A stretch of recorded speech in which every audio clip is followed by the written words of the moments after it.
Madame la Présidente, chers collègues, ma question s'adresse à la Première ministre, Madame Borne.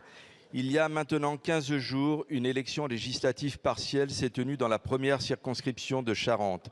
Face à un candidat de votre majorité, j'ai proposé aux électrices et électeurs un référendum pour ou contre la retraite à 64 ans. Madame Borne, en me voyant devant vous aujourd'hui, vous connaissez la réponse d'une partie des Français à cette question. C'est non. Samedi 11 février, à Angoulême et dans de nombreuses villes de France, il y avait dans le cortège des femmes et des hommes qui contestaient votre réforme.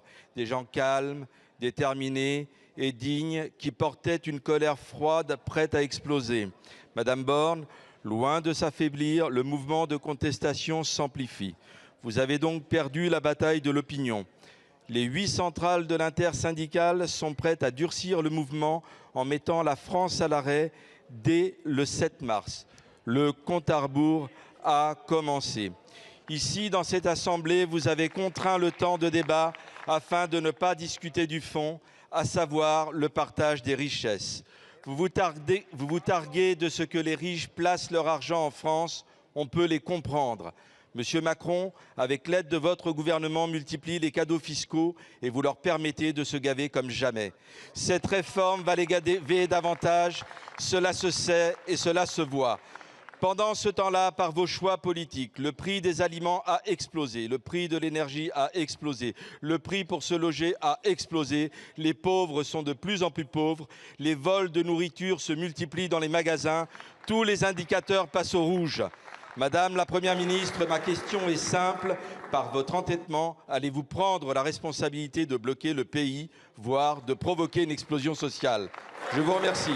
Je vous remercie. La parole est à monsieur Olivier Dussopt, ministre du Travail, du Plein Emploi et de l'Insertion. Merci Madame la Présidente. Monsieur le député, permettez-moi avant de commencer, comme l'a fait Thomas Mesnier le soir de votre élection, de vous adresser mes félicitations républicaines pour cette élection.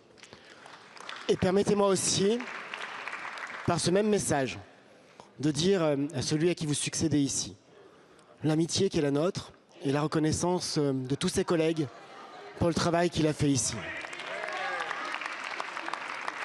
Monsieur le député, vous dites qu'une élection législative partielle est un référendum. Je crois que ce n'est pas tout à fait à la hauteur de cet enjeu-là. Nous l'avons dit avec la Première ministre. Nous avons une responsabilité, c'est de garantir la pérennité du système de retraite, de garantir la pérennité d'un système de répartition, la pérennité d'un système de solidarité intergénérationnelle. Nous avons une responsabilité qui est de garantir le niveau des pensions pour les retraités. Et ce que nous voulons faire avec cette réforme, c'est cela. À la fois équilibrer un système parce que c'est le gage de sa pérennité. C'est aussi l'améliorer. L'améliorer pour mieux tenir compte des carrières longues. L'améliorer pour mieux tenir compte des métiers pénibles. L'améliorer en revalorisant les petites retraites, des nouveaux retraités comme des actuels. L'améliorer en faisant en sorte que l'emploi des seniors soit enfin au rendez-vous. Monsieur le député, vous avez fait un parallèle, peut-être qu'il vous appartient, mais un parallèle entre la réforme des retraites et des questions relatives au pouvoir d'achat. Maintenant que vous êtes là, et pour reprendre les propos de Bruno Le Maire tout à l'heure, associez vos votes aux initiatives de la majorité quand il s'agit de mettre en place un chèque d'indemnité et d'aide aux ménages pour acheter les carburants. Associez vos votes pour aider la majorité quand nous défendons le pouvoir d'achat des Français. Associez vos votes à la majorité lorsque nous avons mis en place la loi pouvoir d'achat pour justement protéger le pouvoir d'achat des Français. Nous avons, monsieur le député, une chance incroyable. Nous sommes dans le pays qui résiste le mieux à l'inflation. Le pays qui protège le mieux le pouvoir d'achat de ses habitants. Le pays qui crée encore de l'emploi malgré la crise. Et nous le faisons malgré l'opposition résolue de tous ceux qui vous entourent. Vous êtes ici désormais. Essayez de faire aussi bien que votre prédécesseur. Je vous remercie, monsieur le ministre.